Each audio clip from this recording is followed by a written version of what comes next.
안녕하세요. 오늘 저희가 한번 깊이 파고 들어볼 자료는 아주 오래된 문서죠. 바로 레위기 19장입니다. 네, 레위기. 사실 레위기라고 하면 다들 좀 어렵고 딱딱하다는 선입견이 있잖아요. 그렇죠. 근데 29장은 정말 놀라운 내용들로 꽉 차 있어요. 그래서 오늘 저희의 목표는 이 종교 규칙, 사회법, 또 도덕적인 조언까지 막 섞여 있는 이 텍스트를 통해서요. 과연 이 법들이 만들어졌을 때 사회는 어떤 모습이었을까? 네네. 그리고 이 모든 걸 하나로 묶는 핵심 원리가 뭘까? 오늘 그걸 한번 파헤쳐 보려고 합니다. 이 장이 괜히 성결법전의 심장이라고 불리는 게 아니더라고요. 맞습니다. 학자들이 괜히 성결법전이라고 부르는 게 아니거든요. 그 거룩이라는 단어가 계속 반복되기 때문인데 이 장은 어떻게 거룩해질 수 있는지에 대한 아주 구체적인 실천 매뉴얼인 셈이에요. 매뉴얼이군요. 네.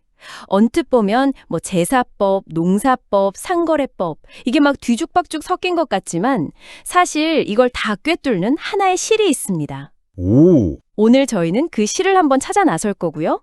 그리고 이 장을 읽다 보면 정말 귀에 못이 박히도록 반복되는 구절이 하나 있는데 나는 너희 하나님 여호와다라는 선언이에요. 맞아요. 계속 나오죠. 네, 이 문장이 나올 때마다 한번 주목해 보세요.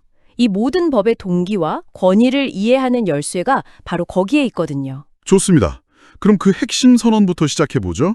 이 장을 딱 여는 2절 말씀이 너희는 거룩하라. 이는 나 여호와 너희 하나님이 거룩하기 때문이다인데 이게 이 전체 장의 헤드라인 같아요. 네, 그렇죠. 근데 솔직히 거룩하다는 말이 좀 막연하게 들리잖아요. 그냥 착하게 살아라 이런 뜻일까요? 아니면 뭔가 더 깊은 의미가 있는 걸까요? 그거 정말 중요한 질문이에요.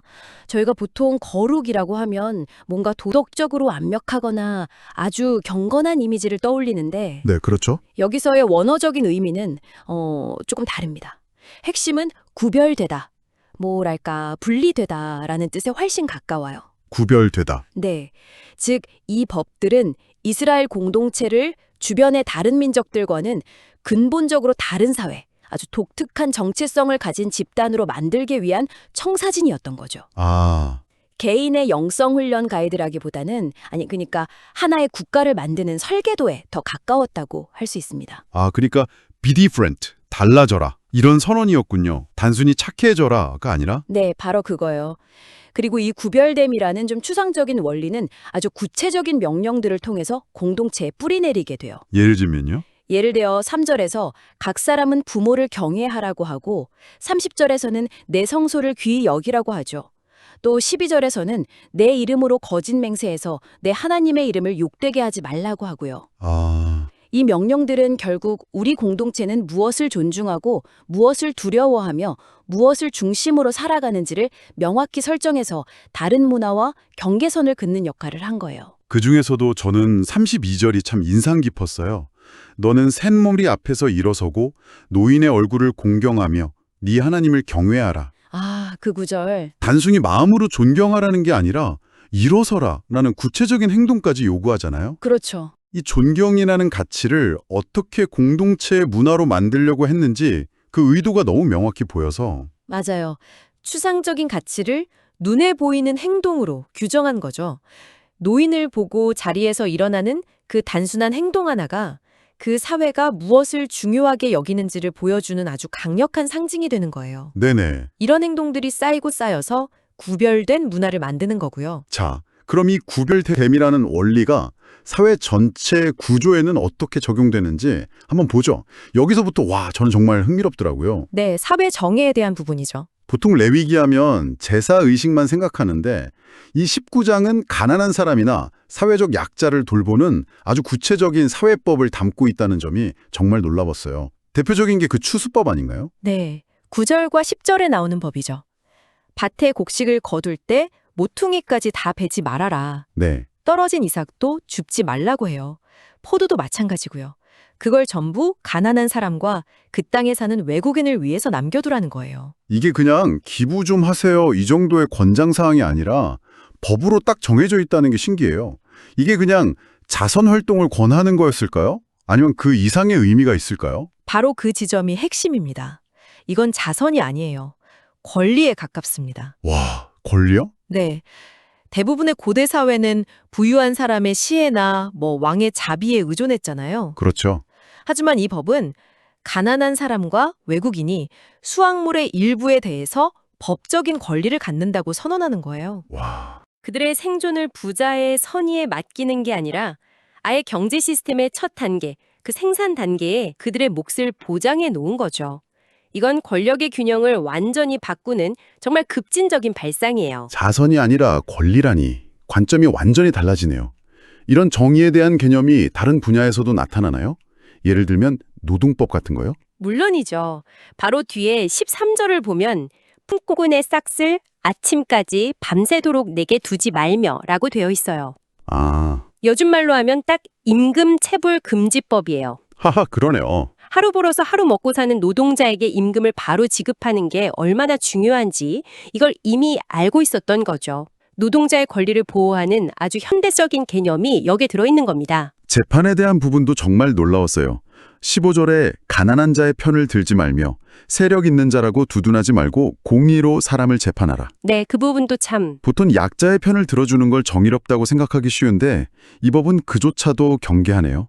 가난하다고 무조건 편들지도 말고 힘있다고 봐주지도 말라는 거잖아요. 네, 감정이나 동정심 혹은 권력에 대한 두려움이 아니라 오직 공의라는 그 추상적인 원칙 자체를 기준으로 삼으라는 거죠. 와, 굉장히 수준 높은 사법 원칙입니다. 하지만 이 사회 정의의 정점은 아마도 외국인을 대하는 태도에 대한 명령일 거예요. 고대 사회에서 이방인, 외국인은 언제나 착취와 차별의 대상이었거든요. 네, 그랬겠죠. 그런데 34절을 보면 정말 충격적입니다. 그 구절이 너희와 함께 있는 거류민을 너희 중에서 나은 자 같이 여기며 자기 자신같이 사랑하라는 부분이죠. 맞습니다. 정말 파격적인데 이 법이 왜 그렇게까지 강력하게 명령하는지 그 이유도 바로 뒤에 나오더라고요. 네, 바로 그 뒷부분이 이 범의 심장이요.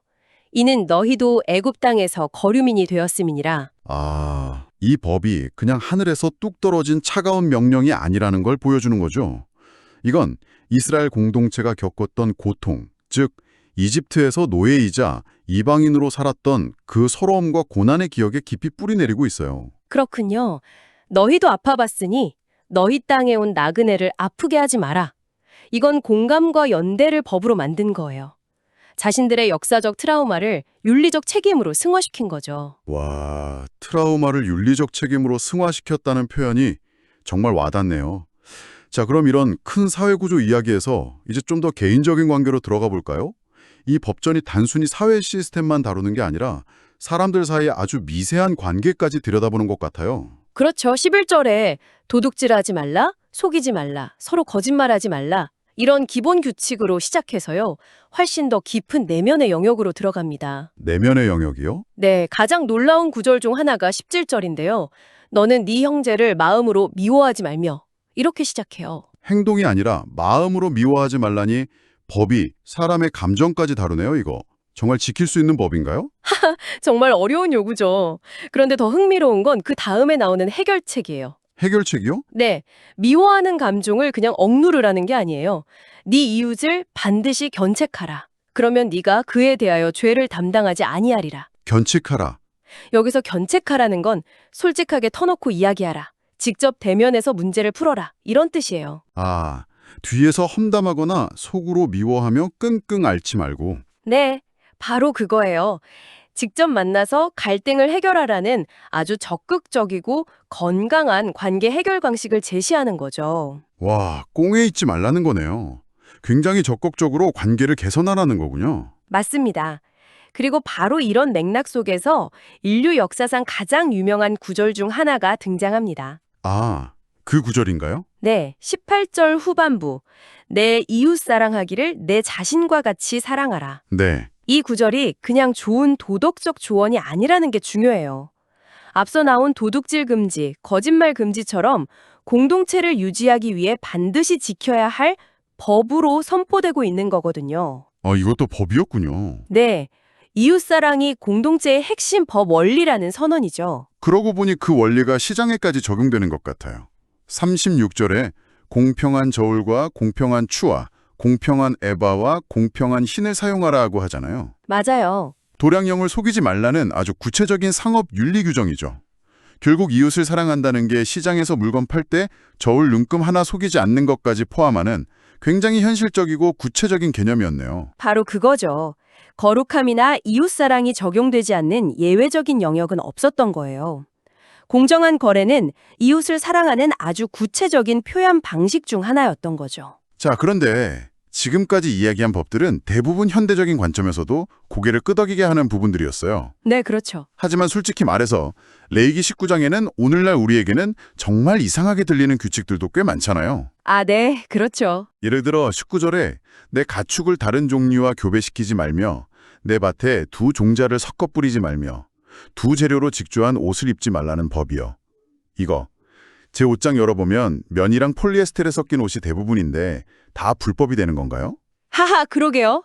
현대사회에 그대로 적용하면 큰일 나죠. 네. 이 독특한 법들을 이해하려면 다시 한번 우리가 처음 이야기했던 핵심 주제, 거룩함, 즉 구별됨과 질서라는 개념으로 돌아가야 해요. 아, 질서. 네, 고대인들의 세계관 속에서 신이 창조한 세상은 각기 다른 종물들이 명확하게 구분된 질서 있는 세상이었어요. 동물은 동물끼리, 식물은 식물끼리, 양털은 양털끼리. 그게 신이 만든 자연스러운 질서라고 본 거죠. 아, 따라서 서로 다른 종류를 인위적으로 섞는 행위는 창조의 질서를 어지럽히는 행위, 신이 설정한 경계를 넘는 행위로 여겨졌을 수 있습니다. 위생이나 효율의 문제가 아니라 창조 세계의 질서를 존중하려는 매우 상징적인 행위였던 거예요. 아, 그러니까 일종의 코스믹 오더, 우주적 질서를 옷 입는 방식이나 농사 짓는 방식으로 표현한 거군요. 상징적인 의미가 강했네요. 네, 맞습니다. 그럼 다른 이상한 규칙들은요? 27절에 머리카락을 둥글게 깎지 말며 수염 끝을 손상하지 말라. 거나 28절에 죽은 자 때문에 너희의 살에 문신을 하지 말라. 같은 것들이요. 특정 헤어스타일이나 타투를 금지하는 건데 이건 또 어떤 의미일까요? 이것도 역시 구별됨의 원리로 설명할 수 있어요. 당시 주변의 가나안이나 이집트 같은 이교 문화권에서는요, 자신들의 신을 섬기거나 특히 죽은 사람을 애도하는 의식의 일부로 특정한 방식으로 머리를 자르거나 몸에 상처를 내거나 문신에 새기는 관습이 있었어요. 아, 그랬군요. 네, 예를 들어 죽은 조상의 영을 달래려고 자기 피를 흘리는 의식 같은 게 있었죠. 따라서 이 법들은 우리는 그들과 다르다는 것을 시각적으로 그리고 문화적으로 아주 명확하게 선언하는 역할을 한 거예요. 그들은 죽음을 애도할 때 저렇게 하지만 우리는 그렇게 하지 않는다. 우리의 몸과 외모를 통해 우리가 누구에게 속해 있는지를 보여주는 일종의 정체성 표현이었던 셈이죠. 그렇군요.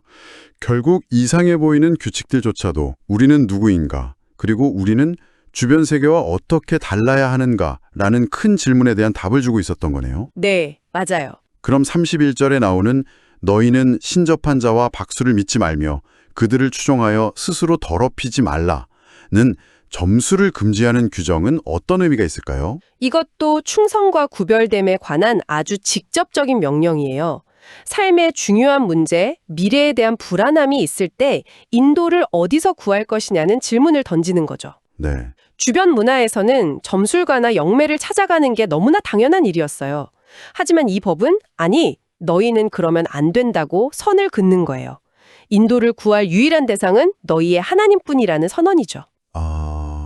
공동체의 영적인 순수성과 정체성을 지키기 위한 아주 중요한 경계선이었던 겁니다. 자, 이 모든 내용을 종합해보면 정말 하나의 거대한 그림이 그려지는 것 같아요.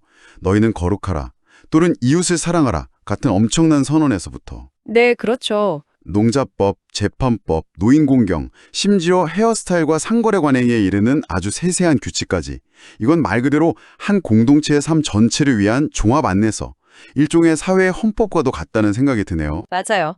오늘날 우리가 종교, 윤리, 시민법 이렇게 명확하게 분리해서 생각하는 영역들을 이 텍스트는 하나의 정교한 직물처럼 엮어내고 있다는 점이 정말 흥미롭죠. 네, 정말요. 이 텍스트의 저자들에게 거룩하다는 건 성전 안에서만 이루어지는 특별한 일이 아니었던 거예요. 시장에서 저울을 속이지 않는 것, 밭에 떨어진 이삭을 가난한 이웃을 위해 남겨두는 것, 낯선 외국인에게 자비를 베푸는 것, 그리고 우리만의 독특한 의식을 지키는 것까지, 이 모든 것이 거룩함을 이루는 필수적인 조각들이었던 거죠. 그리고 그 모든 조각들을 하나로 묶어주는 접착제가 바로 그토록 반복되던 그 선언, 나는 여호와니라 였군요. 정확합니다. 그 선언은 이 모든 법의 근거이자 목적이 돼요. 왜 이웃을 억압하면 안 될까요? 내가 여호와이기 때문이다. 왜 공정한 저울을 사용해야 할까요? 내가 너희를 이집트에서 이끌어낸 여호와이기 때문이다. 와, 가장 심오한 윤리적 명령에서부터 가장 사소해 보이는 의식법에 이르기까지 모든 것의 궁극적인 이유와 권위가 바로 그 선언에서 나오는 거예요. 자, 그럼 오늘 탐구를 마무리하며 청취자 여러분께 마지막으로 생각해볼 질문을 하나 던져볼까 합니다. 네. 이 텍스트는 내 이웃 사랑하기를 내 자신과 같이 사랑하라고 명령합니다.